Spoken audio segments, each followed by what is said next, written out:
And then, yes, of course, New Lakapi Uni Samoa was launched last night. Yo, wai ua na whaile bea le sa whinau tuaile malo. Whinau mai tula epa se e tuangalu.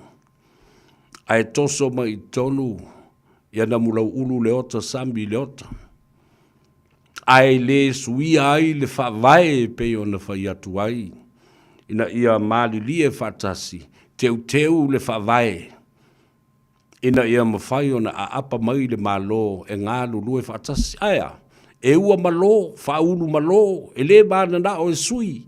So obviously they don't want the government of the day to have anything with it to do with Lakapi Samoa.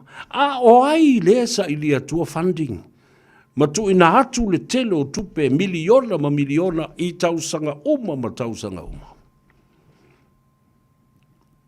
A wa whea la o no tau le amana ia le malo. O lo tau tangi ma iai, matu ina hatu le se leni le telo nei tausanga. Ai whai atu, ai whai mai. Le ai leanga, o le whawai le o lo ta oto nei e tu ma oti. It is an independent entity. It is an independent organization. Iatea. Ili fitawi. A whai watula I mai le whai ngā malo fau. Mamana o ina ia ngā lulue whatasi ma le Lakapi a Samoa. E ta tau o na toi teu. Amend these provisions to allow the government to be partnership. Ai tau te le mana oi. Langa fo I wau tau au mai o le whawai o le vaenga whau whai. E whai ai le whawai. O le whaalapo tupotonga e te tau o na apatu iai. Le malo e whasosoani I lea taimi ma lea taimi. Nalan mele ua tupu. You are unaccountable. Tingau tau whai mai na matuale lei umali poti o tupe lana whai lau tala sao. Te lei o me le malama iai pēo na o kika ngā nā tupe. Ia o kika ngei mwhai mai e ma. Na watu nei a John Campbell o le televisia New Zealand. Matuli solo o tau le ala. Ioe, ai o tau matua I Mumusu e tali a John Campbell. Tau titi ala vea le ulu ma le lima. E lo atu ia tulepa, where's the money? Tali, where's the money? E mai kala kulepa, what money? Koi kio kuali banga oi. Fe mai John Campbell, where's the money? If may I go and see Peter Schuster? Fe tuli na I solo le tustala. Wale li whaasa la lau mai New Zealand. Wa so le lalolangi I le tala fe ave ai. I le tala pe pelo ni tangata. Ai mōli mau tamata alo I le leanga ona tausia I lato. Ma nei tamai peanuts money. E to tongi ai o lato aloni. What a shame. What a shame that is. Peanut money to pay for these allowances. And the Tongan players and the Fijian players were laughing at us. We were laughing stock. Le ala o tausi le sila de iai. Talo fai le au o le manu Samoa. Wa fiu le pale mie fa olo ma au. Ana fa tua ina o tau e Australia. E fe au mai o tau te atu. Tu sa o tuale dimas full miliona ia te o tau. Obviously, the word has gone around and that the government and Rugby Australia are worried. Yes. They're worried and concerned of the financial situation Samoa Rugby is in. Tele yo mea. Le wa amata tupe ai mo se fo ile toi fa vaina o se uni la kapia na po auto se sila iai. Langa le india wata nai lunga le upenga to failang. Ile tumu Ai o le tele I o uni o mai. Vai la mele te fatuai. Now you guys can feel the frustration that the Prime Minister went through when he asked of you to come together. O mai tātou ngā lulue whātasi, so le pule. Aia, tau te whaua malo lava. Nā le mea wau tau le whaalongo I le malo. Whaalongo le malo le whautuanga le malo mo le nei taimi. O le whaata oto I le lang tonu mapanga, tūlanga, tā ua, male mātango fie, male mana omia. Lay out the foundation again, re-amend the Constitution, change some of the provisions to allow accountability and transparency. Awal sile tu le me, ai se a lava o Mumusu ai o ese. Ai se a lava. Wa fi nau lava. A whatu e whamai o le whawai. La le mea o le mwhai o na sui le whawai. Ina ia wha ulu whale atuai nisi te unga mata ngō fie iai. That's why it's so hard. E sui ai. Le taitai o Petesa, ma le HRPP. Le anga le whawai tonu wale nā. That is the same foundation and the same template that is used by the HRPP to select their leaders, and now they've brought it, and the same they do with Lakapi Samoa. Awhai atu po ila, ai whebai. Wa le vana iei tono le. O le uni Lakapi a Samoa, ali a veo ni whaipule. So be it. A o le taimi lava, e tō fia ai o tau o whaipule. Aua ne I lua ngia lo tau tofi, o le tu malo, ma le Lakapi a le atunu. Alo uba le tau taimi, tau te ngā lurue ai o tau o sui whaipule, na fili mai o tau I tu malo. Tau te o I le mauta whono I te whau e momori le tau whale I tu malo. Tā tia le Lakapi. Lele o sui le whainga malo. O mai fo le whainga malo, ma lātou suinga fau, ma lātou whainga whawai fau. Tā tia le tā longa. Oe ave le tau malo si anga atoa. I o I le whalwhono ma le mauta I tia whau. Io. Au tau se sila iai. Fi nau atu lea mea, fi nau mai lea mea. O tō whinga. Tā ea le mea o lo maua I nā mea o mea o tō whinga. Ko le fio ese ma tō whinga o le Lakapi, le fio ese ma tō whinga o le tai whono, o le whono whawai. What is it? What's the matter with you guys? Se mea le tō ainga. Ni tofi o le tō ainga.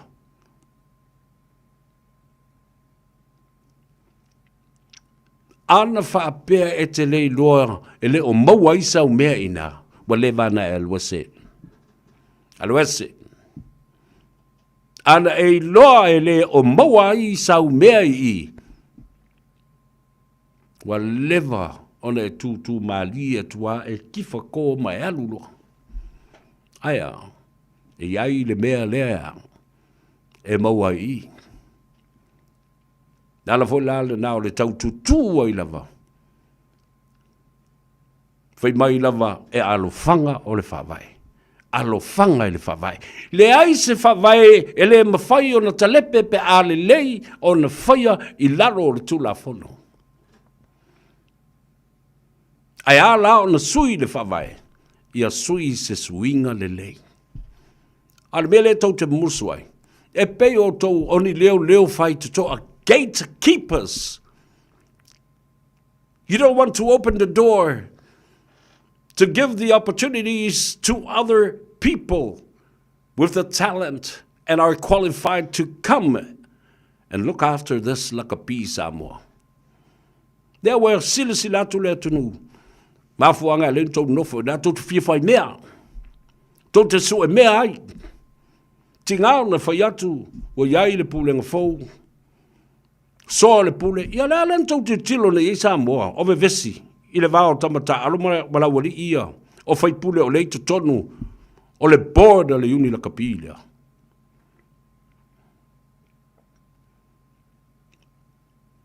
O tau se sila la ie. Ale mea na ua tupu. Ai ano le taimi o tuile epa. Ele ai masisi. Because he ruled with the majority at the time. That's why. The template, the same template, lea wa leo of sitting here, the leadership of HRPP, wamatua Mumusu lava. Eo ese foi ma teitai. Ma le teitai ngā le hero pipi. Mea le nā wa lai o na whaingata. O tosi sila foi wa mata o na solo ese atu le lango lango. Eo foi isi fai pule lava e to sfulma to whale e olo o iai tonu i. O tosi la fia le lei wa leo atu isi i fono e toi fai. Ua fesilingia lava fo i tangata o le pati lava la tau ia le teita inga tu le epa. Lua fai ngā palota te tele e le toi fo i mai. Me whala nā le ino fai atu i le media la wali ia. Propaganda media la wali ia. Ana o tau popoto ma o tau i loa tau ave se campaign ma momoli le savali atu le epa ma le hero pipi ma i la tau e lango lango. Wa leva na toi fo i mai. Ale wa lua palota te tele. You were failing and you failed miserably to be able to convince the voters to reinstate HRPP and to le epa and his leadership. You failed. Lasanga whaia tuala, I failed, I whaia. Unable to convince because o le tā ua le nā, it all comes down to this. O le tangata palota. O le finangalo tangata palota. O tausi sila le tolu se fulubun tupu o sui. O le whatutua i le atua Samoa, ma le se fulma le wha. Ana tau wheo lolo se manu e tai tutusa. Fai no mera. Tua te lea ar kep. Tau te whiu foi lai, toi tala noa o tau ia tangata. Whaasala lau ia propaganda ma lau tau whaaleanga ia tu lepa. Nā o le tau vā lava le nā o oi leisi tangata na le tau tala noa. A le tau a propaganda media. But you are not able to convince the thinking mind and the mindset of the voter. Ole tangata palota. You can't, because you don't know how. Unqualified. Just as Tulepa said, lei masisi o tau, I to tono le pati, le nei ma le vang fa. We simply put it that way. Simplifying the statement is that, do te valea uma, le masisi o koe hanga vaa. I mawhainga sawe, ko lengi whakaikai. Tau te ngata o mai le mea ta o le sui te tai. O le sui, o le sui, o le sui. I re o se mea e ta o se te tai. Te le tono mai. E o ai le teimi. Se I vanga nā. O au tau fosia le mata upule nei. O le mele aloi e la o vava ai ma le mai tau ya tule. But he wants to go down in history. He will go to the grave and drag HRPP to the grave with no possibility of recovering. Ai se fia te peiti e te o mata upule o tolu tau propaganda media. Nā lo kol mai ale a tau sa fia. Mwhaina mōsin tāwa noa I lunga o lau. Polo ka lame se I ka whasoa. Sure, brother. Nā le tau te mawai fo iai. Mal numera nā le a tau sa fia. O lua tasi, lua iwa wha, fitu iwa, lua fitu. Po o lalo o le mātou secretary ma mātou autustala laile lo. Ma le officer. Whasota I whamon mole la fia maua sa wanoa I ale a tau sa fia. Mai sau tapena. Sau tapena e matanga. O lo luma ai whaafunga le atunu. E se yo whai whaalelei oe ma o ai whaalelei oe. Se si lava. Te tai o le tua ngai po ai lava. Le ngai te tau na whaasao ma ta upu nei ina ia nofo file mu le atunu. A whaila o le mwhai o na nofo file mu. I le whaonga ina o social media e abuse ai le malo ma abuse ai le atunu uatoa. Then come on boy. Come on, baby. Yo. Le mai lunga. Ai aua te atu matangi. Yo. Awa lava ni e atu matangi le teimi tatu whafsanga ia. Te whaila ka ambeka ole e ngā kuapa. Lea la ua tu lai le unifo. Whea nei o le au o iai le mata au pule nei. Ua tau si sila la iai lau tala na whai atu. Da lau tala na whai atu. Tau te whiu e toi whi ei. Ma pisa o, na o le pō mai lava le vai o la uli, na te le toi amana ia le pola e motu i tua, whai le mea. Ua mali lie, iai le whai ngā malo ma le kāpeneta, ua uma o na whaatala no ina. This is our move, and we're going to take action right away. Despite whatever has been said by the other side, it's useless and irrelevant. The voters are the most important people. Tangata, palota. Waitu te fiu ai whaitu tala nā. Whau whai. O lau tau pāti ma le vang whau whai. A le ma whai anau tau mi milo ina. Ma whaolo olo ma au ma momori le tau wha ina i au fale i le loto le tagata palota e zero le mea tau te mo. E wha moa a ato wha pene o le pato le mea tau te mo. Ma le fua o lea.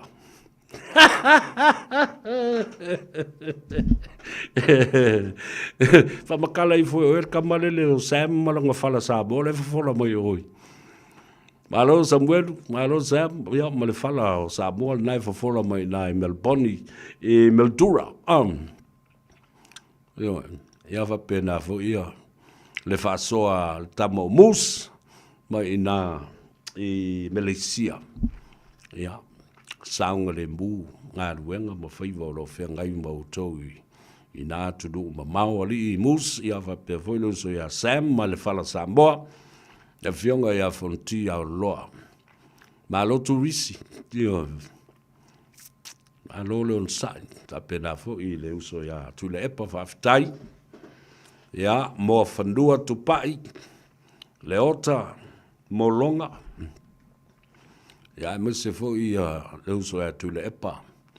Ma le lātou fo i vaenga i le TV Samoa i San Diego.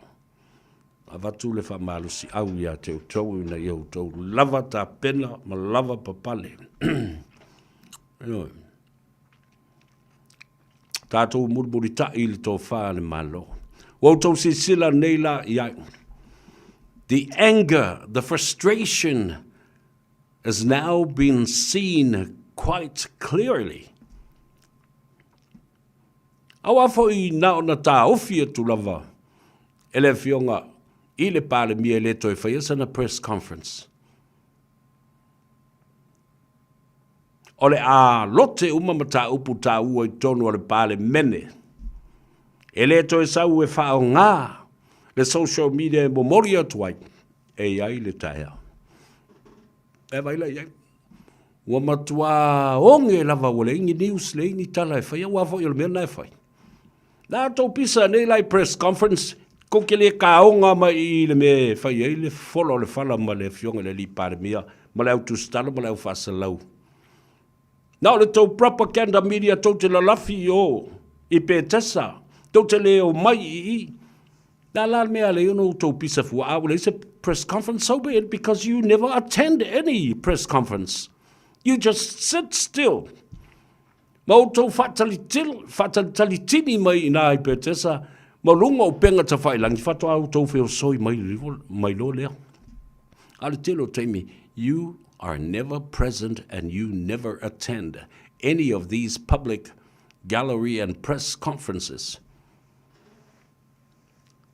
Nala tala lisi vale nef me nale shut up lava. Nale mapuni ya mafo faulele itala mato me la lafu.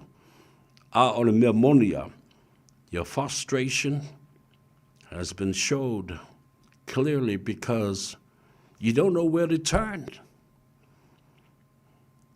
O lola ia lea, tau ai maa mai. A mai lunga lea mata upu pepelo, a mai lunga lea mata upu fafau. Pula ise mea. The frustration is because they don't have any more information.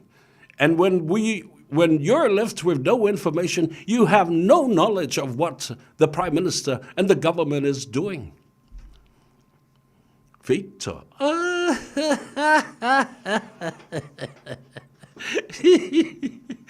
Ala le tala o fai le paribia. Au le to el watu ilunga. Lea le atu tuli atu. Manga i atu wa o minsta. O lea matanga luenga ma lea matanga luenga. O ne fesiri ai. Se itali atu. Wa o minsta i atu to. Yeah. Ole mea le na watu. Amole mole. Please share our program. Yeah. Share our program.